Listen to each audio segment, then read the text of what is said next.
Atos, capítulo 4, vamos ler do 32 ao 37. A multidão dos que criam estava unida de coração e de propósito. Ninguém afirmava ser sua alguma coisa que possuísse, mas tudo era compartilhado por todos. E com grande poder os apóstolos davam testemunho da ressurreição do Senhor Jesus. E em todas as pessoas havia imensa graça, pois não existia nenhum necessitado entre eles, porque todos os que possuíam terras ou casas, vendendo-as, traziam o valor do que vendiam e depositavam aos pés dos apóstolos. E se repartia a qualquer um que tivesse necessidade. Então José, a quem os apóstolos chamavam Barnabé, que quer dizer filho da consolação, levita natural de Chipre, possuindo ele, Barnabé, um terreno, vendeu-o, trouxe o dinheiro e colocou aos pés dos apóstolos. Que Deus abençoe a sua palavra ao nosso coração. Amados, multiplicar compaixão e graça é a razão para expressarmos amor.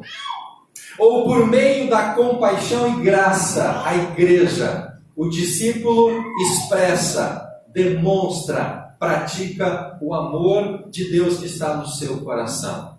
A compaixão e graça é a maneira de nós materializarmos, exteriorizarmos o amor de Deus que habita em nossos corações. A compaixão e graça é fruto de um coração que ama incondicionalmente como Deus, Ele nos amou incondicionalmente. Nós já ministramos sobre 4 temas dessa campanha. Nós falamos que a oração é a razão para o crescimento da igreja. Quanto mais nós orarmos, mais a igreja vai crescer. Nós dizemos também que a multiplicação de discípulos é a razão para cumprirmos como igreja a nossa missão de levar o evangelho e de espalhar a graça de Deus. Falamos também que multiplicar igrejas é a razão para o alcance do evangelho. Quanto mais portas abertas, mais o evangelho vai ser próspero. E hoje eu li uma frase de um pastor que disse assim: que tal em lugar de uma grande igreja com 10 mil membros num único lugar, nós tivéssemos 20 igrejas pequenas com 500 membros no mesmo lugar, espalhada para levar a graça de Jesus. Quanto mais igrejas plantadas, mais portas abertas, mais o evangelho vai ser pregado. E nós falamos também que a multiplicação de líderes é a razão para a continuidade do evangelho, e esse evangelho que vai chegar a todas as gerações. E hoje, meus irmãos, a multiplicação de compaixão e graça é a razão para expressar o amor de Deus. Como que você pode demonstrar amor pelas pessoas? Como que a igreja pode demonstrar que ama as pessoas que vivem aqui na nossa comunidade? Amados, como nós como igreja, além de abraçar as pessoas que chegam até nós, além de dizermos nós te amamos, como que nós, igreja, podemos demonstrar esse amor? É através de atos, é através de demonstrações, de atitudes concretas, e que nós denominamos isso de compaixão e graça. Eu quero compartilhar com você uma experiência real, um fato que está descrito nos nossos materiais da Junta de Missões Nacionais, sobre uma igreja que está plantada em Marituba, lá na terra da Lindalva, no Pará, região metropolitana do Pará. Essa cidade tem 108 mil habitantes. E nessa cidade, irmãos, existe lá uma colônia de pessoas leprosas. E a igreja queria plantar uma igreja naquele lugar, naquela região, mas as pessoas tinham uma certa repulsa, um certo preconceito de estar naquela comunidade, que era uma comunidade composta só de pessoas leprosas, ou de pessoas que haviam sido leprosas. Então a igreja entendeu que a única maneira de pregar o evangelho naquele lugar seria entrar naquele lugar e lá plantar uma igreja. Então um grupo de missionários foi para aquela comunidade Vou repetir, formada somente de pessoas leprosas. Eles entraram naquele lugar e lá eles plantaram uma igreja, para que pudessem então conviver no meio daquele povo e lá demonstrar a graça de Jesus. E a primeira ação que a igreja fez foi tentar fazer ações que pudessem motivar no coração daquelas pessoas a autoestima. Porque eles haviam saído de uma questão muito repugnante à lepra. Eles já haviam passado por aquele estigma, mas eles ainda tinham algo retraído dentro dos seus corações. Então a igreja começa a promover ações para que eles se autovalorizassem, para que eles se amassem e que para eles entendessem a condição aonde e como eles estavam. Trabalhar a autoestima. Aquela igreja plantou naquele bairro uma escola. Aquela igreja, em parceria com o poder público, fez lá uma praça no centro da cidade. Aquela igreja se tornou um centro de distribuição de medicamentos. A prefeitura mandava os remédios para a igreja e a igreja fazia como uma função de um postinho. A igreja distribuía os remédios para a comunidade, de tão relevante que a igreja se tornou naquela comunidade que antes ninguém queria entrar lá, que ninguém queria estar no meio daquelas pessoas, pelo estigma social daquelas pessoas. A igreja, ela abriu as portas para fazer os cultos fúnebres das pessoas que faleciam. Então todo o velório, todo o culto fúnebre que acontecia naquela comunidade era onde? No Templo Batista, na tenda batista que estava implantada naquele lugar. Aquela localidade também, irmãos, tinha uma alta taxa de homicídio de crianças e adolescentes. A igreja então começa a trabalhar com essas crianças e com esses adolescentes. A igreja começa a trabalhar com esses filhos de pessoas que estavam presas. A igreja começa a trabalhar com esportes, começa a desenvolver ações para alcançar o coração daquelas crianças, netos, bisnetos daqueles que haviam sido leprosos. E essa igreja começa a ter uma relevância social tremenda naquela comunidade. Ela se torna uma luz, um farol naquele lugar de escuridão. Uma igreja que se torna relevante. Esse casal de missionários, eles iam por toda a região ribeirinha daquela localidade e eles iam levando alimentos, levando roupas, levando remédio, levando água potável. Tudo isso, meus irmãos, essas somas de atitudes tornou aquela comunidade, aquela igreja, uma igreja relevante naquele lugar.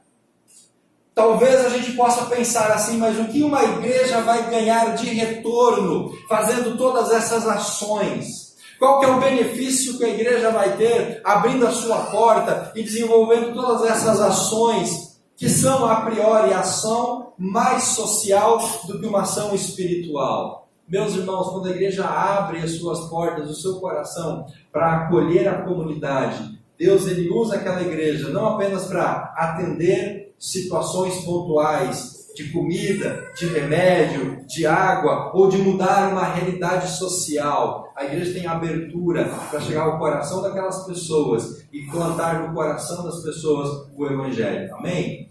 A igreja precisa entender a sua função social, mas ela precisa usar desse trabalho social para levar o evangelho, porque nós não fazemos apenas assistencialismo. Então, irmãos, quando a gente pensa em compaixão e graça, nós temos que pensar em algumas coisas. E a primeira delas, obrigado, Mário, Deus abençoe. Nós temos que pensar nas características de uma igreja relevante para a nossa comunidade. Eu quero que você agora pense um pouquinho, amado irmão, você que é membro da Igreja Batista do Morumbi. Quais características a nossa igreja precisa apresentar para ela ser relevante na nossa comunidade? Que características nós temos que desenvolver para que esse bairro conheça que aqui existe uma igreja batista, uma igreja que é fiel às Escrituras, uma igreja que ama a comunidade, uma igreja que está disposta a servir as pessoas e levar a graça, a compaixão e o amor de Jesus? Pensa em algumas características que nós precisamos desenvolver. Outra coisa que eu quero que você pense: qual a relevância social da igreja no cumprimento da grande comissão? O que tem a ver a ação social da igreja com o cumprimento da grande comissão? Será que nós estamos atendendo a comunidade, abençoando o povo aqui ao nosso redor? Isso vai nos ajudar a cumprir a grande comissão? Será que nós, abrindo a porta da igreja, ou abrindo as portas e ministrando amor às pessoas, será que isso abre portas para pregar o Evangelho? Pense sobre isso também. Uma outra questão, o templo aberto somente nos domingos pela manhã para a escola bíblica e domingo à noite para o culto. Será que isso torna a igreja relevante no nosso bairro? Será que isso é suficiente? Nós temos o templo aberto apenas no dia da semana para o culto e apenas no domingo para as nossas reuniões. Será que isso torna a nós uma igreja significativa? Isso é suficiente? Ou a igreja precisa pensar em outras estratégias, em outras ações, de outras maneiras, poder chegar ao coração das pessoas, poder abrir portas para ministrar a palavra de Jesus? O templo aberto um dia na semana e nos domingos vai atender, meus irmãos, as demandas da nossa comunidade? E as minhas respostas, as minhas conclusões para essa questão é não.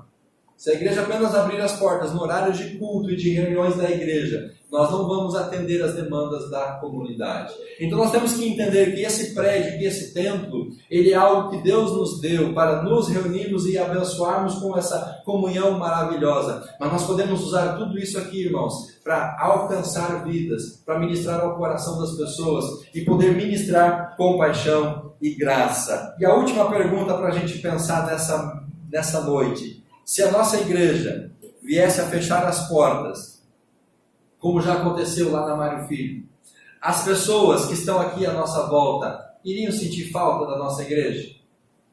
Pensa no seu coração agora um pouquinho. Se por algum motivo nós tivéssemos que deixar esse espaço, fechássemos as portas, quem está aqui ao nosso derredor iria perceber a nossa ausência? Ou talvez você menos trágico e menos dramático. Se Jesus voltasse hoje e levasse a igreja para o céu, arrebatasse todos nós, será que as pessoas aqui em redor iriam sentir a nossa ausência? Irmãos, essas perguntas elas servem para a gente pensar um pouquinho sobre compaixão e graça. A igreja está de portas abertas para atender a comunidade. A igreja poder ser relevante no seu entorno. A igreja poder cumprir a sua missão. Pastor, mas nós temos que fazer isso? Temos que fazer isso. Então eu quero que você abra a sua Bíblia no livro de Atos. Se você fechou, se você não fechou, deixe a sua Bíblia aberta. Eu quero compartilhar com você agora algumas experiências da igreja de Atos dos Apóstolos. Uma igreja, sim, que vivia para atender as demandas da comunidade, sejam elas emocionais, espirituais, sociais, pessoais. Amados, a igreja precisa pregar o evangelho todo para a pessoa toda. E isso não é um jargão. O evangelho todo tem que ser ministrado. E a igreja precisa atender a pessoa como um todo. As suas necessidades físicas, as suas necessidades emocionais e também as suas necessidades espirituais. Nós não podemos, como igreja, apenas nos preocupar com a alma da pessoa que vai para o inferno e apenas pregar o evangelho para que a pessoa não vá para o inferno. Nós temos sim que pregar o evangelho para que a pessoa não morra no pecado e vá para o inferno. Mas nós temos que nos preocupar também como está a condição dessa pessoa, como está o coração daquela pessoa, como estão os sentimentos, como está a vida. Ela tem comida, ela tem uma casa, ela tem uma roupa, ela tem um lugar digno para ela poder estar. Porque isso tudo, meus irmãos, é parte também da igreja cumprir a missão, levando a graça de Jesus ao coração das pessoas, mas dentro das nossas necessidades e possibilidades, atender a essas demandas. A sua Bíblia está aberta em Atos. E nós vamos começar lendo o capítulo 2, verso 42 ao verso 47. Texto clássico da igreja do Novo Testamento. Essa igreja vivia o cristianismo integral. E o que é o cristianismo integral? Atos capítulo 2, verso 42. Cristianismo integral é perseverar na doutrina dos apóstolos. Cristianismo integral é perseverar na comunhão, no partir do pão e nas orações. Cada alma havia temor, muitos sinais eram feitos pelos apóstolos. 44. Todos os que criam estavam juntos, tinham tudo em comum, vendiam suas propriedades e bens, repartiam com todos, segundo a necessidade de cada um, perseverando de comum acordo todos os dias no templo, partindo pão nas casas, comiam com alegria, com simplicidade de coração, louvando a Deus, contando com o favor, algumas Bíblias dizem a simpatia do povo. E o Senhor lhes acrescentava a cada dia aqueles que iam sendo salvos. A igreja de Atos, meus irmãos, ela vivia o cristianismo integral. Ela tinha tudo em comum. Ela pregava o evangelho para os não crentes. Ela desfrutava de comunhão entre os cristãos. Se alguém tinha necessidade, ela supria as necessidades. Eles partiam o pão, eles tinham tudo em comum. Eles eram um grupo de discípulos que entenderam que se um irmão meu está passando por necessidade, é meu dever, dentro das minhas possibilidades, suprir e sanar a dificuldade que o meu irmão está passando. E vamos além disso, a igreja começa atendendo as necessidades no seu seio, do seu grupo, dos seus irmãos na fé. Mas quando chegar no nosso meio pessoas que também têm necessidades, cabe a nós como igreja atender nas nossas possibilidades a necessidade dessa pessoa. João capítulo 3, verso 35. Qual que é a base de tudo isso que a igreja precisa fazer, meus irmãos? Olha o que diz João capítulo 13, verso número 35. A base de tudo isso, o fundamento de tudo isso, a essência de tudo isso, as relações, as ações, elas têm que ser baseadas no amor. Nisto todos saberão que sois meus discípulos, se vos amardes uns aos outros. E como que eu, discípulo, demonstro amor para o meu irmão que também é um discípulo?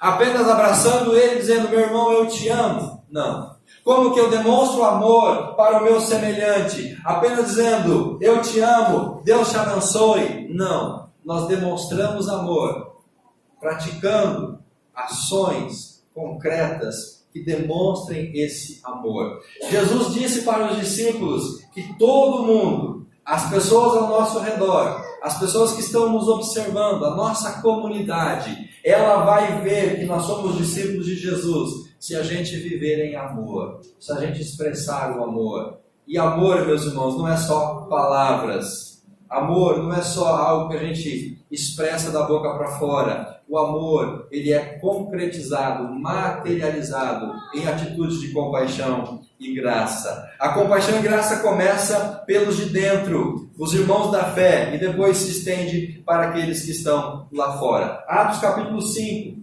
versículo 17. Quero ler com você esse texto também da palavra de Deus.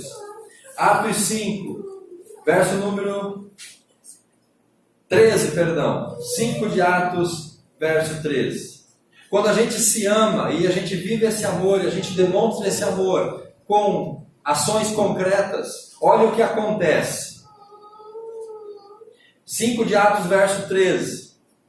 E embora o povo os admirasse, ninguém mais tinha coragem de se juntar a eles. Lucas está registrando o avanço da igreja, a pregação do evangelho, os sinais que os discípulos faziam, aquela igreja que se amava, que cuidava uns dos outros, que repartia o que tinha. Tudo isso, meus irmãos, despertou, sabe o quê? O interesse, a atenção das pessoas de fora. Embora o povo, as pessoas de fora, admirassem aquela igreja. Lá no capítulo 2, no verso 47 que nós lemos, tem uma outra expressão muito interessante, louvando a Deus e contando com o favor de todo o povo. O modo de ser e de viver da igreja, o modo que nós compartilhamos a graça e a compaixão de Jesus, a maneira com que a gente vive o evangelho, meus irmãos, ele não passa desapercebido para as pessoas que estão ao nosso redor. Amém? Então nós temos que viver esse evangelho na intensidade, para que a graça de Jesus seja demonstrada através das nossas atitudes. O amor e a compaixão chamavam a atenção para aqueles que estavam de fora. Atos capítulo 6, verso número 13. O cuidado com as viúvas se tornou uma marca da igreja de Atos. A preocupação daquela igreja com as viúvas, desamparadas, muitas delas esquecidas, sem ninguém para cuidar daquelas viúvas. Aqui no capítulo 6 de Atos, do verso 1 em diante, a Bíblia diz que os discípulos, eles reuniram a igreja e eles escolheram, verso 3, homens de boa reputação, cheios do Espírito Santo, aos quais nós vamos encarregar a este serviço. Qual que era o serviço? Verso número 1. Crescendo o número de discípulos, houve reclamação dos judeus de cultura grega contra os demais judeus, pois as viúvas deles estavam sendo deixadas de lado na distribuição diária de alimento. Então, quando os apóstolos identificaram essa falha no cuidado, eles reuniram os irmãos e disseram: gente, nós precisamos resolver esse problema. Algumas viúvas não estão recebendo a porção diária de alimentos. Eles reúnem a congregação, escolhem os diáconos e dão para esses homens agora a responsabilidade de cuidar para que nenhuma viúva ficasse sem o suprimento. Isso chamou a atenção, meus irmãos, daquelas pessoas. Vá para o livro, capítulo 9 de Atos agora, verso número 36. Atos capítulo 9, verso 36. Pastor, como que uma igreja se torna relevante? Como que uma igreja se torna um instrumento de compaixão e graça? Como que a igreja vai chamar a atenção da comunidade? Atos capítulo 9, verso 36 em diante, nós vamos ver que uma maneira da igreja se tornar conhecida por ser uma igreja que ama é cada um de nós como discípulos sermos um discípulo que ama. A igreja vai se tornar conhecida como sendo uma igreja que ama quando cada um de nós entender que nós temos que ser pessoas que amam. 9 de Atos, verso 36.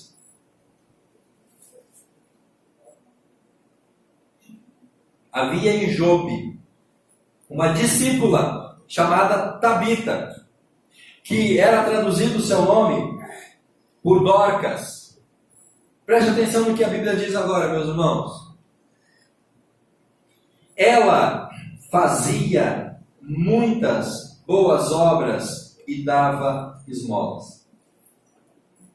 Tabita não era discípula, não era apóstola, não era uma dos líderes da igreja, ela era uma cristã, ela era uma serva de Deus, que eu vou usar um termo aqui comum, como todos os outros servos de Deus. Mas ela era uma pessoa que estava preocupada com as demandas das pessoas que viviam ao seu redor. E por ela ter esse gesto, meus irmãos, de fazer boas obras e de ajudar as pessoas, o dar esmola é você ajudar pessoas necessitadas, aquela mulher se tornou muito amada por aquela comunidade. Aquela mulher se tornou amada por todas as pessoas que viviam ao seu redor. Verso 39. Pedro levantou-se e foi com eles. Quando chegou, levaram-no ao quarto de cima, e todas as viúvas o cercaram, chorando, mostrando-lhe as roupas e vestidos que Dorca fizera enquanto estava com elas. Ela havia morrido. E agora então as mulheres que receberam roupas que ela fez e doou, estavam tristes, estavam lamentando, estavam chorando, porque aquela mulher amável, gentil, generosa, que se preocupava com as pessoas, havia morrido. Meus irmãos, como nós vamos ser uma igreja relevante na nossa comunidade? Eu me tornando um discípulo que ama e que age, sem o pastor instigar, sem ninguém pedir, sem ninguém cobrar, mas aquilo que brota dentro do meu coração, por entender que esse é o meu papel, esse é o meu dever como discípulo de Jesus. Capítulo 22 de Atos, exemplo de Ananias. Capítulo 22, verso número 12. Como que a igreja se torna uma igreja relevante? Ananias é um exemplo também de um membro, um discípulo relevante. 22 de Atos, verso 12. Um homem piedoso segundo a lei, chamado Ananias. E olha o que Lucas registra. Tinha um bom testemunho de todos os judeus que ali moravam. Ananias era aquele discípulo que todo mundo gostava, que todo mundo amava, que todos os vizinhos se davam bem com ele, que ele abençoava todo mundo. Era aquela pessoa fantástica, era aquele homem de Deus, piedoso, um bom testemunho, amados por todos. É esse Ananias que agora vai ter que orar pelo apóstolo Paulo, logo após a sua conversão, quando ele estava cego, quando ele estava indo para o caminho de Damasco. A igreja se torna relevante, irmãos, quando eu me torno um discípulo relevante. Amém? Quando eu entendo a minha missão, quando eu faço aquilo que eu preciso fazer. As igrejas apoiavam uns aos outros. Atos capítulo 11. O texto que nós lemos já na introdução do culto, na hora dos dízimos. A igreja se torna relevante quando a gente entende que se alguma igreja ou alguma pessoa está passando necessidade, a gente pode, e a gente deve, e a gente tem que ajudar aquelas pessoas. Nós reunimos forças para abençoar. E eu encerro esse momento aqui, lendo com você Atos capítulo 20, verso número 35. Para deixar com você o conselho que o apóstolo Paulo deixou para todos nós. Atos, capítulo 20, verso número 35. Meu irmão, você que tem muito, você que tem uma boa condição financeira, material, próspera, um bom trabalho, uma boa casa, um bom carro, um bom emprego. A Bíblia traz para mim e para você esse conselho do apóstolo Paulo. Atos, capítulo 20, verso número 35. Em tudo vos dei o exemplo de que deveis trabalhar assim, a fim de socorrer os doentes, recordando as palavras do próprio Senhor Jesus Cristo. E quais foram as palavras do Senhor Jesus Cristo? Dar é muito melhor do que receber. Ou na minha tradução, dar é mais bem-aventurado do que receber. Amados, se receber é bom, se receber ajuda é bom, se receber uma demonstração de amor é bom, se a gente ser abençoado é bom, e olha, aqui eu digo que é muito bom. Nesse tempo com a Alice lá em Curitiba, nós recebemos muitas coisas, muitas orações, muitas palavras de ânimo, muitas coisas materiais, muitos mimos. Irmãos, nós somos abençoados pelo Senhor, como nós somos amados nesse tempo. E eu quero dizer para você, foi muito bom a gente receber tudo isso, mas algo é muito melhor do que receber, é dar. Então, quando a gente entende que o dar é algo gracioso, nós vamos fazer isso para a glória do nosso Deus. Isso é compaixão e graça, meus irmãos. É a gente poder repartir o pouco que a gente tem, é a gente poder distribuir aquilo que está nos sobrando, é a gente poder atender a necessidade de uma pessoa quando ela está passando por necessidade. É isso que Deus quer de nós como igreja. E se a gente começar a fazer isso na nossa casa, no nosso círculo familiar, no nosso círculo de relacionamento de vizinhança, se a igreja continuar com esse coração amoroso, generoso, gracioso, meus irmãos, nada vai segurar esta igreja, amém? Nada vai nos deter, porque eu percebo que no coração desta igreja está lá plantada a semente da compaixão e graça. Meus irmãos, só quem entendeu a compaixão e graça, deixa a sua casa, a sua família toda sexta-feira à noite e vai lá no centro de recuperação, falar da graça de Jesus e levar uma refeição para aqueles homens que estão lá internados. Só uma igreja que tem compaixão e graça, deixa a sua casa, a sua família e vai nos presídios pregar a palavra de Deus para quem está lá presos, para homens e mulheres que estão encarcerados. Só quem entende a graça de Jesus, pega o carro e fica 2 horas na fila para atravessar a ponte da amizade, para ir lá no Paraguai e ministrar culto àquelas mulheres que lá estão. Amados, uma igreja que entendeu a compaixão e graça vai se mobilizar para formar durante um mês 7 cestas básicas para distribuir para as pessoas que estão necessitando. Só uma igreja que entendeu a compaixão e graça vai abrir a porta da sua casa para receber um casal que veio lá da Venezuela e hospedar esse casal por longos dias até eles conseguirem um trabalho e um lugar para morar. Só uma igreja que entendeu a compaixão e graça vai se mobilizar para levantar recursos para pagar a passagem de venezuelanos que vieram fugidos da Venezuela e não tem para onde ir. Amados, só uma igreja que entendeu a compaixão e graça é que faz isso. E de qual igreja que eu estou falando? De qual igreja que fez tudo isso e vai fazer muito mais? A nossa igreja. Então eu louvo a Deus porque nós estamos entendendo o princípio de compaixão e graça. Amém, queridos? Eu louvo a Deus porque nós compreendemos isso e muito melhor do que falar e expor isso é a gente ver o quanto a igreja tem feito.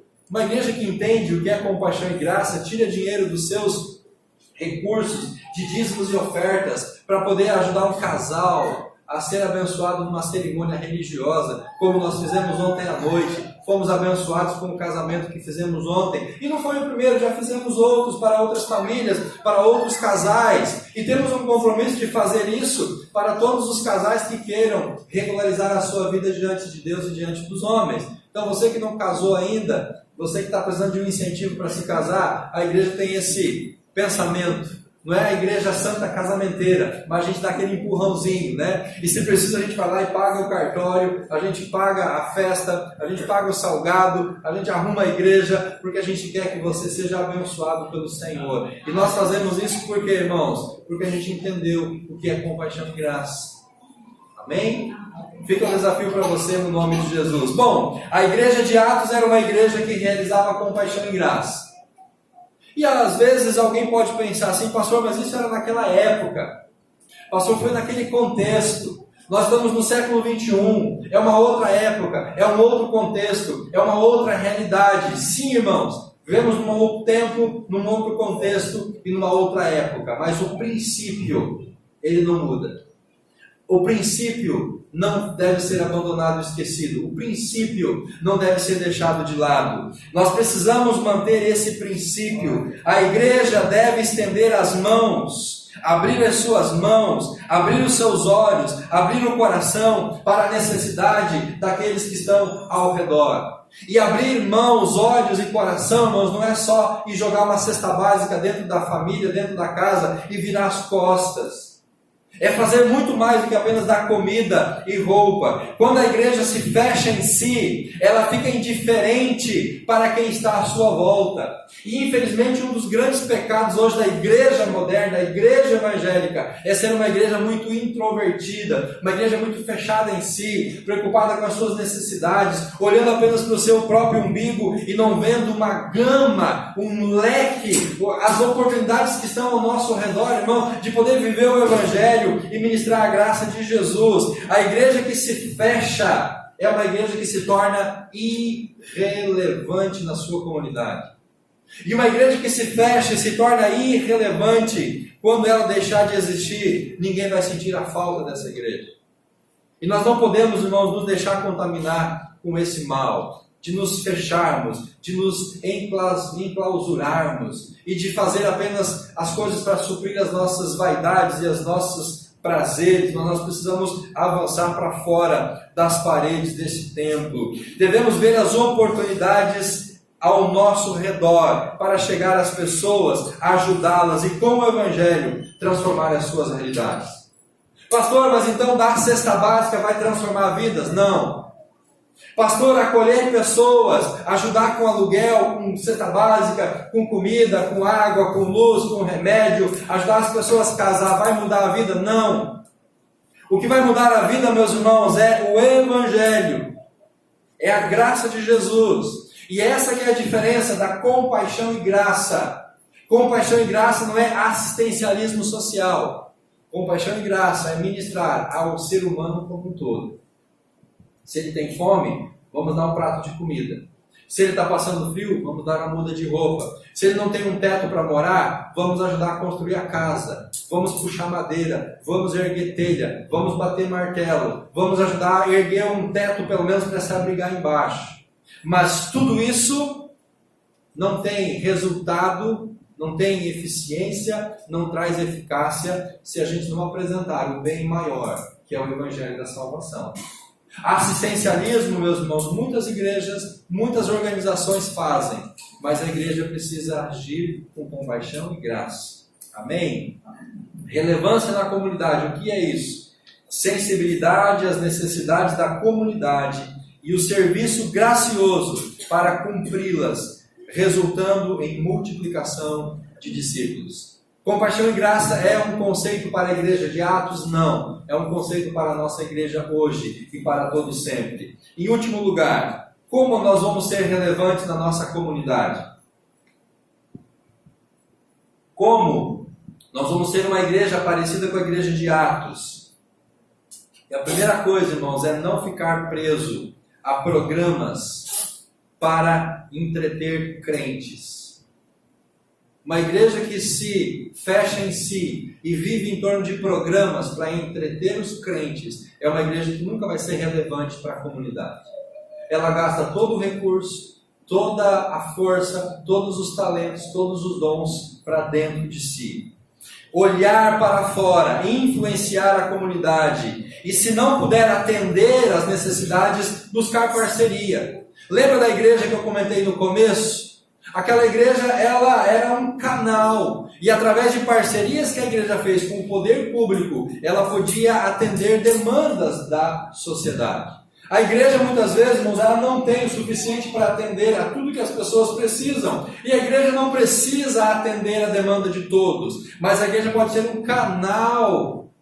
A igreja pode ser um meio pelo qual os poderes, as organizações, a sociedade que muitas vezes tem recurso, tem dinheiro para isso. A igreja pode ser um canal para que essas pessoas sejam atendidas. Então nós podemos influenciar a comunidade, nós podemos mudar a nossa relação. E o que a gente pode fazer, a gente faz, a gente atende. O recurso que a gente tem, a gente emprega. Meus irmãos, uma realidade nossa como igreja local é nunca sobrar muito dinheiro no caixa no final do mês.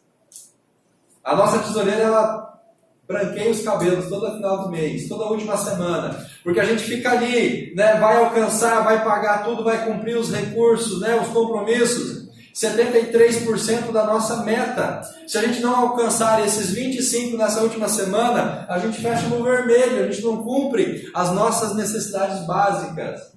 Mas graças a Deus, irmãos, que a gente emprega tudo que a gente tem para poder abençoar as pessoas e fazer compaixão e graça.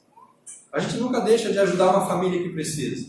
A gente nunca deixa de atender uma demanda quando o Ministério de Ação Social requer da igreja, porque a gente entende que isso é prioridade. Dinheiro no caixa da igreja se torna maldição para a igreja. Nós temos que investir nas vidas. Nós podemos ter interesse pela comunidade. Precisamos conhecer e apresentar respostas para as demandas sociais, morais e espirituais de quem está ao nosso redor. E acho que a gente pode avançar nisso, conhecer mais as pessoas que vivem em nosso entorno. Como ser relevante, orar pela comunidade. Quem conhece, ora. Por que a igreja não ora pela comunidade? Porque a gente não conhece as necessidades da comunidade. Nós não sabemos o perfil de quem vive ao nosso redor. Como são as famílias que estão ao nosso entorno. Se eu não conheço, eu não oro. Se eu não oro, eu não atendo, eu não faço. Então a igreja se torna relevante conhecendo a comunidade, orando pela comunidade, porque assim nós vamos poder atender, fazer, agir de maneira prática, mostrando compaixão e graça. Cristo é o modelo de compaixão e graça. Quando Jesus viu aquela multidão faminta, depois de acompanhá-lo durante um dia inteiro, aquela multidão estava muito faminta. E o texto de Marcos 6,34 diz que Jesus olhou para aquela multidão e teve compaixão dela. E disse para os discípulos: vocês têm que alimentar essas pessoas. Ele multiplica os pães, multiplica os peixes e alimenta toda aquela multidão. Amados, é impossível sentir compaixão pelo que a gente desconhece. Jamais nós vamos amar quem nós não conhecemos. Jamais nós vamos nos preocupar com quem nós não sabemos que existe. Por isso a igreja precisa abrir os olhos para a sua volta, para o seu redor. E último, a igreja se torna relevante quando ela se envolve. Uma atuação de cada um de nós, no seu viver diário, pelo modo de vida, pelo testemunho, pelas atitudes. Você, meu irmão, é um agente, você é um instrumento, você é o elemento, lá no seu dia a dia, no seu trabalho, com a sua família. Você lá, agindo com compaixão e graça, vai demonstrar a graça do Senhor. Se você se fecha, se você se cala, se você se omite, se você não expressa amor pelas pessoas que estão ao seu redor, nós como igreja não vamos avançar nessa direção. A vida do discípulo deve mudar a sociedade. A sua vida deve ser um instrumento de mudança e de transformação. Fica de pé, em nome de Jesus.